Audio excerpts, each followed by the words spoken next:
Hi, Mystery Recap here. Today, I'm going to explain an episode from the sci-fi show Amazing Stories.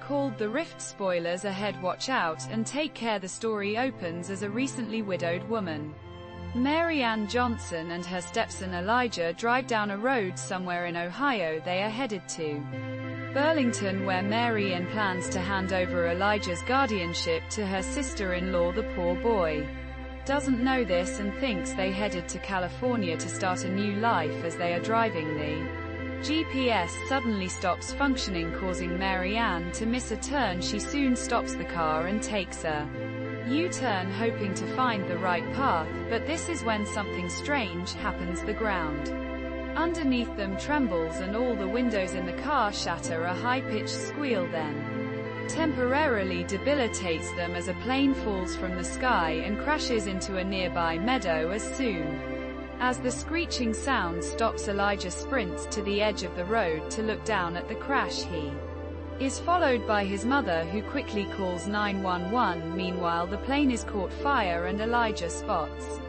someone in the cockpit. Mary Ann then hurriedly goes down and manages to open the canopy. The pilot, Lieutenant Theodore Ted Cole, climbs out, but refuses to go without the photograph that's on his dashboard. Once they're clear of the burning wreck, Elijah runs over and hugs Moran. Ted also thanks her for pulling him out of danger and introduces himself as a pilot for the 2nd Squadron. He asks if the duo are British or Dutch and wonders what they're doing in Burma. A confused Elijah responds that they're in Ohio, United States, but the pilot doesn't believe it. He confidently reveals that he was in a dogfight over a ridge in Rangon just a few seconds ago. However, his eyes suddenly fall on a nearby water tower, which shakes his entire reality. Ted grew up playing around this very water tower and immediately realizes that this place is Dayton, Ohio. BNST to these three people, a strange, colorful storm is forming in the clouds right above them. Following this, the mother and son take Ted to the nearby hospital, where the local sheriff, Parker, inquires about the incident. Moran repeats whatever she was told, but the sheriff thinks the stranger is being delusional due to a head injury. On the other hand, Elijah is not as dismissive about the story as the adults. He asks his stepmother for money to buy some candy from the vending machine, but she gives him a credit card instead and tells him not to wander too far. Rather obviously, the kid heads straight into the room where the pilot is being kept. Sneaking past the officer on duty, he leans closer to look at Ted's dog tags, but the latter suddenly grabs his wrist. Ted, who still cannot grasp what has happened to him, asks Elijah why the police are guarding his room. The kid replies that it is because they think Ted is a bad guy. In response, Ted says that he was fighting the bad guys just a few hours ago. He then asks Elijah to help him escape and even offers the boy a candy bar. Ted explains that his wife gives him one as a good luck charm every time before he flies. Yeah, right, chocolate melts when you teleport. Just then, an officer sees Elijah in the room and tries to get inside, but since the door is locked, he starts pounding on it furiously. Ted then nervously asks Elijah to find someone named Sheriff Simmons and tell him that his old buddy is in trouble. Shortly after, Ted opens his room's door only to be slammed to his bed. He is then held down and sedated into unconsciousness. Meanwhile, as the mother and son drive back home, Elijah reveals everything that Ted had told him. It is obvious that the kid believes the stranger is telling the truth. He even shows the chocolate bar that Ted gave him and confirms that this brand stopped production 30 years ago. Mary Ann still believes that Ted is just suffering from a blow to the head, because I guess she didn't just hear the mic drop about the chocolate bar, but for the sake of her son, she agrees to head to the local police station to search for Sheriff Simmons. In the meantime, a group of government cars and military vehicles arrive at the creek where the plane crashed a few hours ago. The lead agent, Bill Kaminsky, is on the phone with someone. He asserts that no one should talk to Ted, and that they have 7 hours to wrap up the whole Situation Kaminsky then tells the firefighters on the scene that the road is closed until further notice, and they should clear the crash site 10 miles in either direction. He soon looks at the strange, colorful cloud formation above the crash site through a piece of scanning equipment. Then he orders his aide Bowman to continually monitor Ted, and not to let him leave without his permission.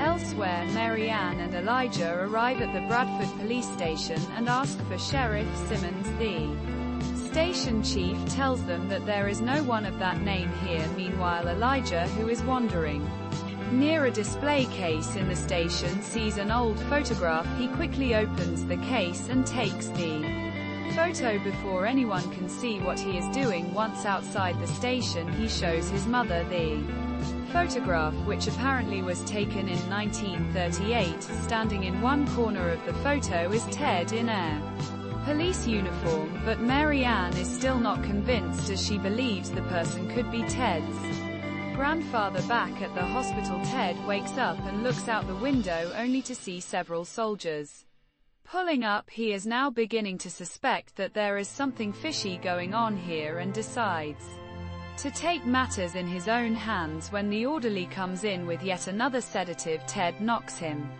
out. He then quickly changes into the orderly's uniform and sneaks out. Moments later, Bowman enters the room and sees the unconscious orderly. Realizing that Ted has escaped, she quickly orders her men to find and arrest him as soon as possible. Meanwhile, Ted finds his clothes from the hospital's laundry and casually walks outside. He gets a shock as he comes face to face with 21st century technology for the first time. Moments later, Agent Bowman sees him standing in the hospital's premises and alerts her men, but just as they reach the location, Ted steals a motorcycle from the parking lot and drives off. Can't use an iPad, but he can steal a motorcycle. Ted is hot at the crash site. Government technicians are lifting the fighter out of the creek and going through the water to find wreckage pieces, but this is when the ground shakes and a scientist reveals that they have an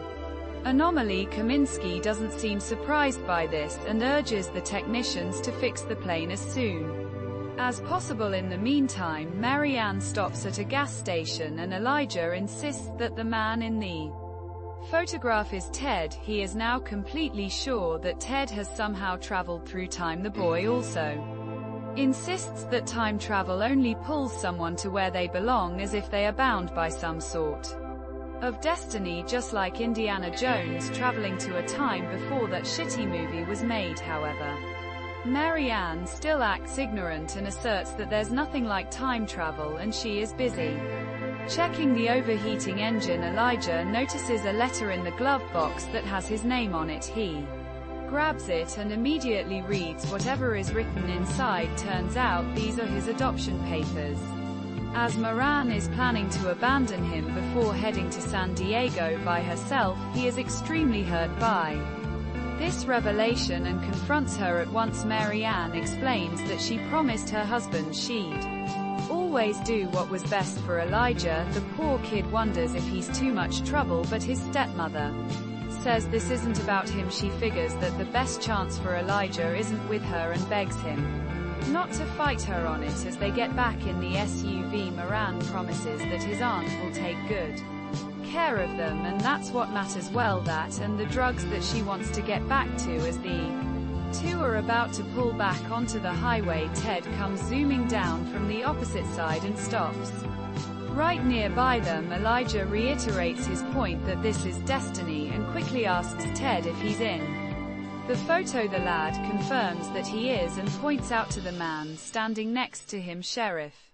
Simmons. Turns out the two used to work as cops before they were drafted in World War II. Upon hearing this, Mary Ann finally seems convinced and she agrees to help the stranger. The three then get into the SUV and head to meet Ted's wife, Pauline. After some time they arrive at his old home where they meet a nurse. Instead, Ted says that he's Pauline's husband, and the nurse jokingly answers he's a little young to be that. She then reveals that Pauline is at her pottery class currently, and should be back in a few minutes. In the meantime, Ted notices photos of Pauline with her second husband and their children on the wall. This hurts him greatly and he goes outside to wait. On the other hand, Mary Ann sits in the living room and looks up Ted's obituary online. It says that the pilot crashed on the 21st of September 1941, and was killed while trying to evade capture just then. A newscast on the TV reports that Elijah has been abducted, and the nurse sees it. She immediately phones the police without letting anyone else know about it. In no time, several police cars approach the house. When Ted notices this, he goes inside to warn the others, and then rushes out the back door.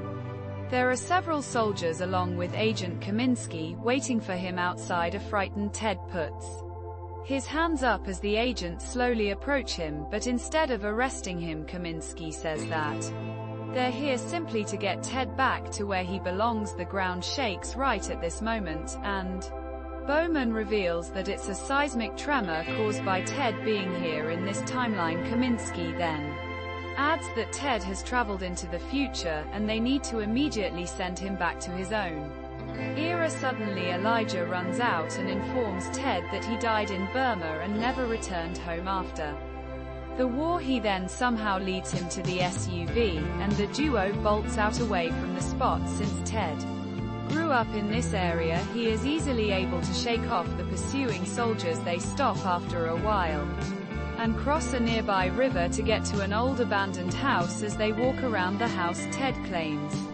that he doesn't belong here and maybe should go back. In response, Elijah says that just like Ted, he has nowhere to go as his stepmother just wants to drop him off with his aunt. He also shows a picture of his father and explains that he died in a war in Afghanistan a year ago. The pilot expresses his condolences but reiterates that this world has nothing for him now. Following this emotional conversation, the two sit down on a bench overlooking the river. This is when Elijah says that there's a way Ted can avoid dying in Burma. He suggests that Ted should go back with a Kevlar vest so the enemy soldiers can't hurt him. Kid Kevlar is not going to do if the plane crashes. That night, Kaminsky and his men take Moran to a hangar where several engineers are reassembling the crashed fighter jet. The agent reveals that there's more at stake than she realizes, but Moran doesn't believe him. Kaminsky then explains that the engineers are restoring the fighter jet to what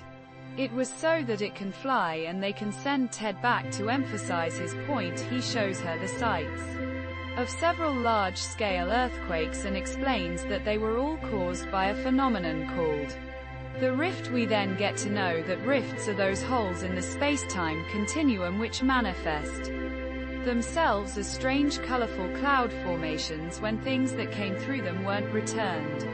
In the past, many global catastrophes occurred. Upon hearing this, Moran is finally convinced and she reveals that Elijah has her phone. Shortly afterwards, Bowman drives Moran back into town along with other soldiers. The agent reveals that the rift has a will of its own and opens for a reason. It always stays open exactly for 11 hours, and she thinks something needs to happen in that time.